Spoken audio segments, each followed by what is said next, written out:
Morning, students. Let's start the second part of the chapter Combustion and Flame.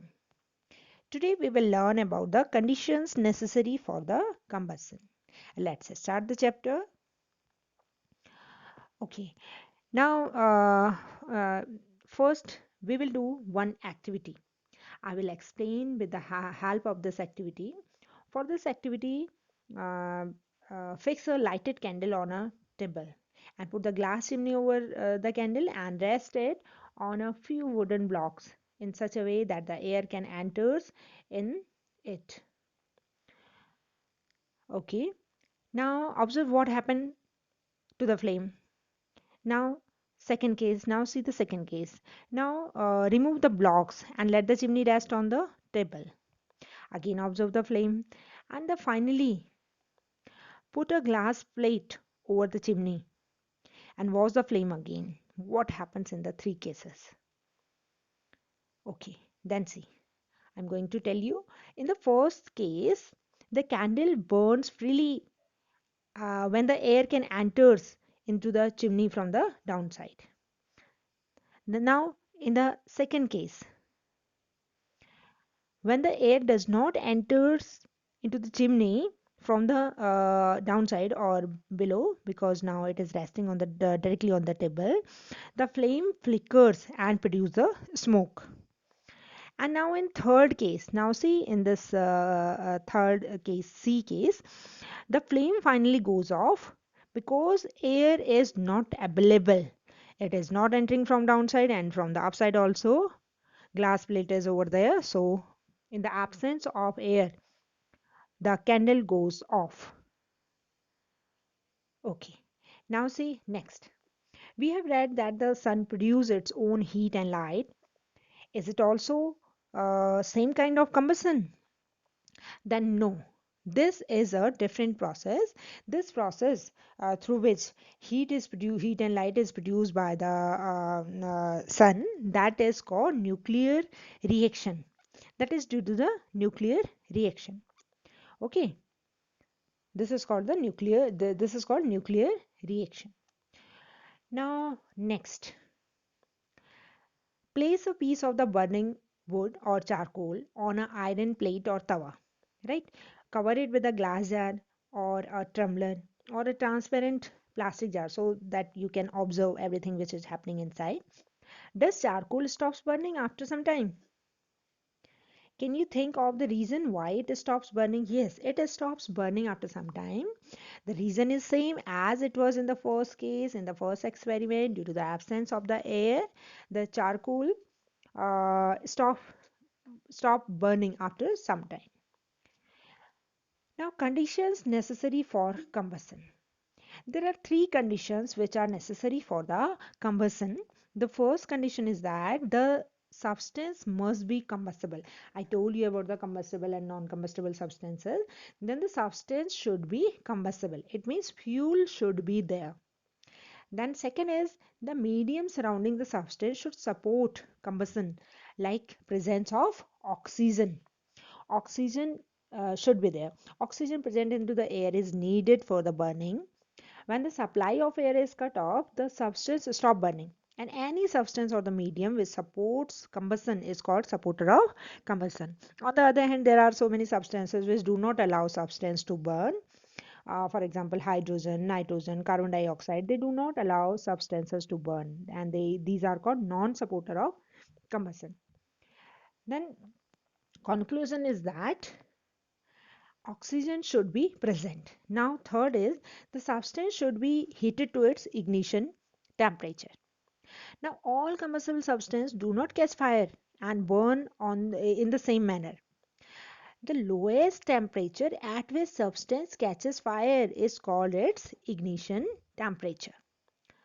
Every substance has its own ignition temperature. The ignition temperature is different for the different substances.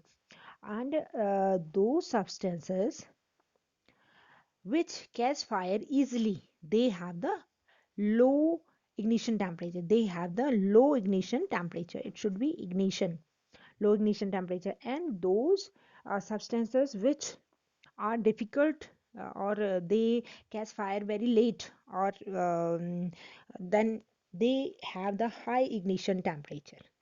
Now, some substances as the alcohol, petrol, kerosene, sodium, and synthetic fiber, they catch fire easily. Even a minor spark is enough for them.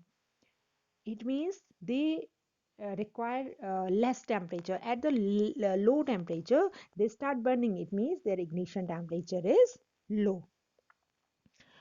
Okay. Uh, I think it is clear to you. Once again, see, I can give you one more example. As you know about the petrol, it have very less ignition temperature. थोड़ा सा भी अगर minor सा भी spark अगर इसे मिल जाता है तो ये आग पकड़ लेता है ना। यानी कि क्या इसे ज़्यादा गर्म होने की ज़रूरत पड़ी? नहीं, इसने फट से आग पकड़ ली। It means it's ignition temperature is very less. Now we can compare it with the wood. ना अगर हमारे पास वुड है, अगर हम लकड़ी को जलाना चाह रहे हैं तो लकड़ी को अगर हम जलाना चाहते हैं तो थोड़ी देर हम क्या करते हैं, उसको आग देते रहते हैं, है ना। हमें थोड़ी देर उसको स्पार्क देर तक देना पड़ता है, स्पार्क भी नहीं बल्कि अच्छी खासी फायर देनी पड़ती है बहुत देर तक, उसके बाद वो आग पकड़ता है। इट मीन्स कौन जल्दी जला? पेट्रोल ने जल्दी से फायर कैच कर ली। It means it's ignition temperature is low, and the wood that is taking too much time to take the to catch the fire. It means the ignition temperature of wood is high. Okay, now next, can you tell now why the matchstick does not catch fire on its own at room temperature? देखो, ignition temperature of matchstick, the material which is at the over the head of the matchstick, that material, it have the low ignition temperature, but इतना लो भी नहीं कि वो अपने आप आग पकड़ ले। ठीक है, it need temperature. then what happened when you rub it on the side of the matchbox, then due to the friction, है ना, by the rubbing friction, this causes the friction, and due to the friction heat is generated, and that heat is enough to ignite this matchstick. Getting then, due to heat produced by this friction, that heat act as a that heat gives the enough ignition temperature to it, इतना temperature दे देती है कि उसका उसे उसका ignition temperature मिल जाता है जिसपे कि वो बर्न करना शुरू कर देता है, right. Then that's why friction is necessary, rubbing to the side of the matchstick is necessary to ignite the matchstick. Sorry, match box के किनारे पे उसे रगड़ना पड़ता है, और उसके बाद वो इग्नाइट हो जाती है, बिकॉज वो उसे उतना टेम्परेचर दे देता है जितना कि उसका इग्निशन टेम्परेचर, और वो बर्न कर जाती है। Okay, now history of the matchstick. History of the matchstick is very old, approximately more than 5000 years ago. Small pieces of the pine wood dipped in the sulfur were used as matches in the ancient Egypt. And the safety matches which we use, they was developed only about 200 years ago. A mixture of antimony sulfite. Now see, now the screen is large. A mixture of the antimony sulfide and potassium chloride and white phosphorus with some glue and starch was applied on the head of the match, जो कि किसी suitable wood से बनाई जाती थी, उसके head पे उसे apply करते थे.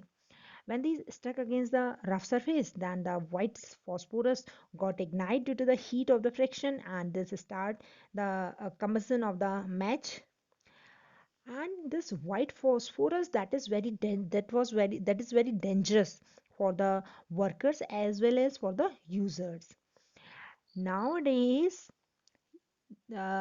this is used. These days, the head of the matchstick matches contain only antimony trisulfide and potassium chlorate. और जो रबिंग सरफेस होती है, उस रबिंग सरफेस में ग्लास और रेड फॉस्फोरस यूज किया जाता है।